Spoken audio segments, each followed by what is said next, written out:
Hi BookTube, it's Amy. Happy Friday. I'm here with a Friday Reads, and I started working on one book and finished another book. I've also been reading Homer's Iliad in the Alexander Pope translation that I picked up. However, that book is in the bedroom, so I'm not going to show that to you now. Instead, I will focus on A. Edward Newton's End Papers, which I read this week. I've got some tabs in here. And this is a collection of essays. He wrote several collections of essays, books about literature, about book collecting, about publishing, just everything bookish, all packed into nice little volumes that he published in the 1920s and the 1930s. And this one has, well, it's got illustrations too, but it's got in the table of contents here several very interesting chapters. There were some that I skimmed in here because they weren't on subjects that interested me all that much, but I did enjoy the chapter on Robinson Crusoe, on Stevenson, on Goldsmith, and on Charles Dickens. And let's see, what did I flag here? Oh yes, the best essays are always autobiographical. The creator of the essay, Old Montaigne, taught us that. And Charles Lamb's most delightful papers are those in which he refers to his own experiences. And I do agree with that, the best essays are ones that are what we would call personal essays, essays that focus on real aspects of the author's life and on making connections between that life and between the literary or artistic works that author is interacting with, which, I mean, funny enough, that's what A. Edward Newton's books are all about. His essays, his chapters are all largely autobiographical. It always starts with him saying, I was here talking to this person, or I purchased this book, or I know someone who purchased this book, or, in my youth I read this author and this is what I thought and this is what I think now. And that's sort of what I love about A. Edward Newton so much.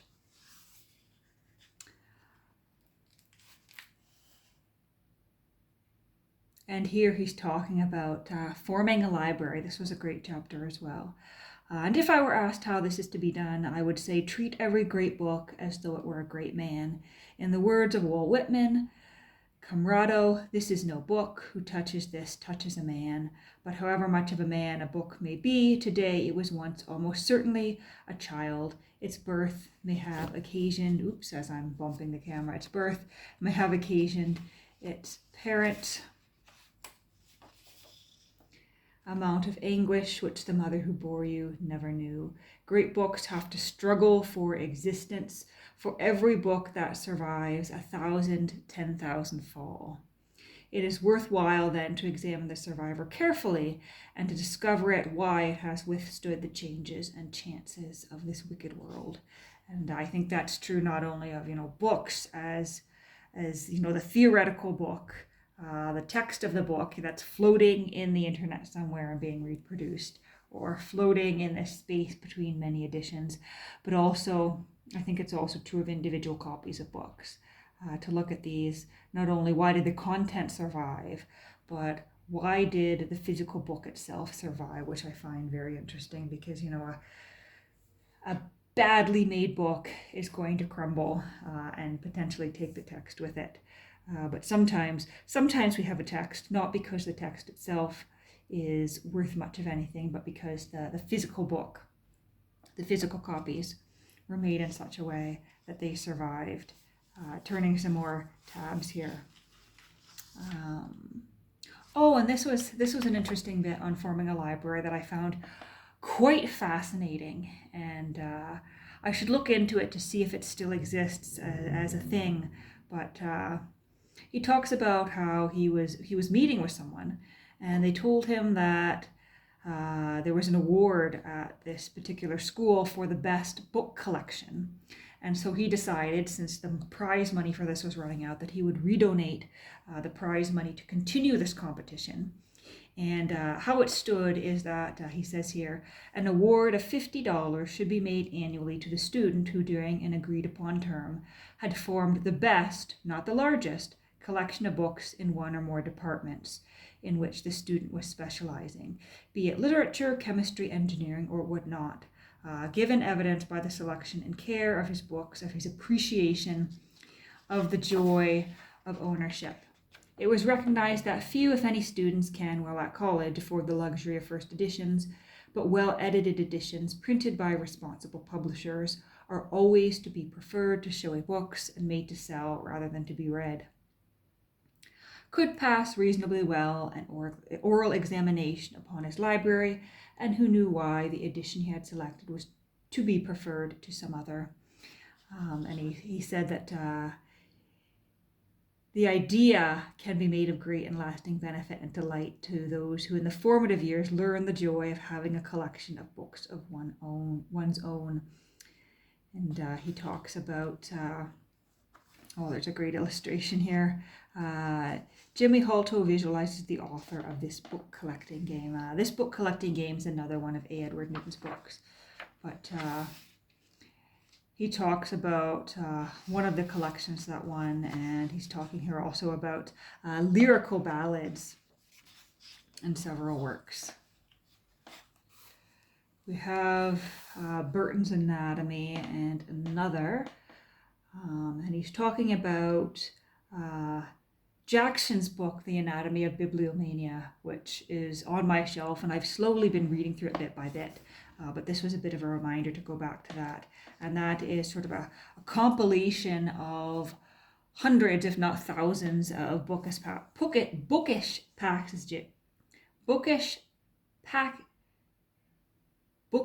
passages and quotes. I'm losing my tongue today.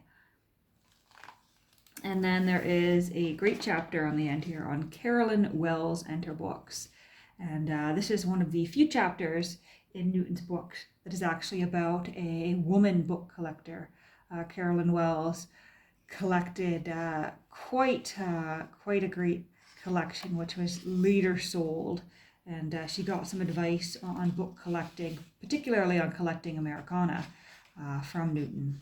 And it's unfortunately a very short chapter, but she had a Whitman collection that was sold, and it all came back to her talking, or from Newton's perspective, to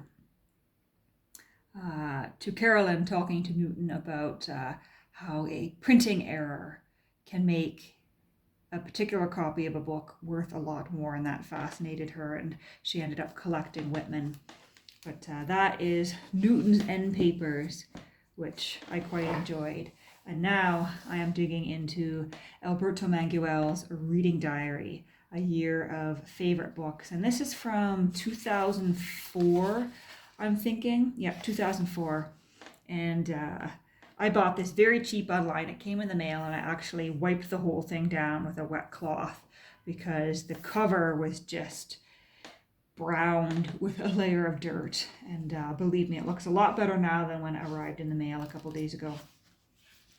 But it's about Manguel rereading several of his favorite books, and he kept a little reading diary about the books and about his life at the time, and making those connections between himself as the reader, between those works, and reflecting on when he read the books for the first time. And so part one of his diary begins in 2002, and he begins with the invention of morel by Bois-Césaire. And I've actually read The Invention of Morel, and it's probably one of my favorite novellas ever, and I really should return to it because it's really enchanting, really creepy, and just overall an excellent little book. And I think it's been 6 or 7 years since I read it, so maybe like Manguel, I'll return to it.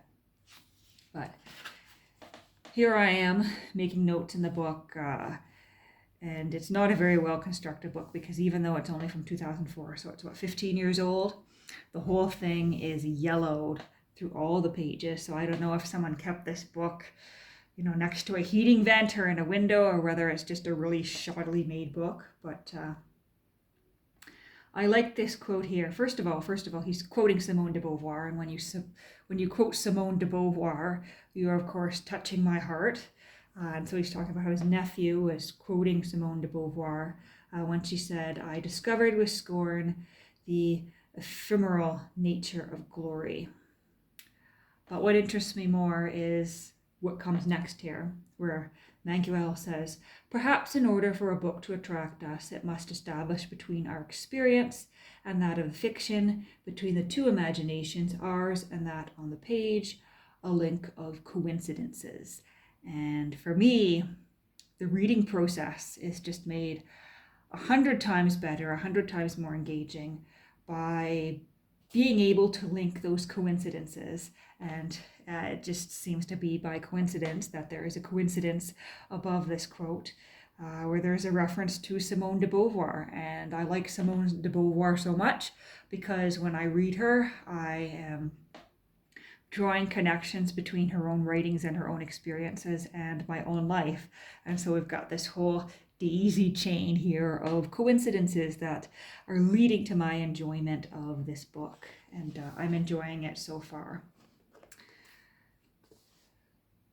So I picked this up over the weekend when I went into a Chapters here in Ottawa. It's a quarterly publication that I had not heard of before. It was the only copy on the shelf, so this is probably the only one they get in. But it interested me because, first of all, the theme is friendship. But second of all, when I open it up, there are great illustrations throughout. But you go to the contributors page, and it is this fascinating mix of authors who have lived and written more recently, authors who are still living, and authors who are long dead. And so they've sampled people like Seneca. They've sampled writers I've never heard of.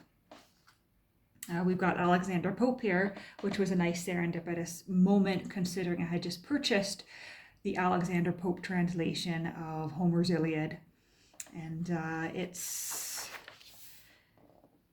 like a fun little publication. I'm not very far in, but I did look at this Friends, Romans, and Countrymen, at all the friendship connections, friends and allies, enemies, family, marriage, affairs, around the life and death of Julius Caesar. We of course know Marcus Crassus, and a few Brutus, and the sort of people who appear in Shakespeare's interpretation of those events. But here we have by Hassim Hussain a map created linking these relationships. And we have a piece by Francine Prose with this beautiful reproduction, which is the preamble to the work as a whole. So like an editor's introduction. And it just seems to be this rich publication of all these different works. And I'm thinking it's going to introduce me to samples of authors that I perhaps haven't read before and might like to read. So that's very interesting. And it seems to be called Lampums or Lampums Quarterly. If you've heard of this, let me know. Perhaps I'm the only one in the dark about it, but there is that. And I'm just about to get my weekend started here. Tonight I'm headed to a friend's place. Tomorrow I actually have a concert. My first concert that I'll be attending in about 2 years here. And so that'll be fun. It's an outdoor concert, which is good. Everyone has to be fully vaccinated, masks, that sort of thing. You have to show proof of vaccination to get in. So a fairly safe concert going experience, I would think. And I am excited to get back and do something like that that's normal. I'm excited, as I told one of my coworkers this morning, I'm excited to do all the things. And I've also got tickets to a couple of hockey games in the next couple of months. And as long as COVID numbers behave, I should hopefully have a very fun fall here. And we had our fake fall, as we call it here, when the weather gets cooler. And now we're experiencing second summer or full summer. It's that period of time in September here in Canada when the fall weather has briefly arrived and then it goes away and it gets really, really hot again and it's 27 degrees and it lasts for a couple of days and then it's gone again and real fall is here. So we're currently in false summer and then real fall will arrive. But yeah, that's what's up with me. I hope you all have a great weekend.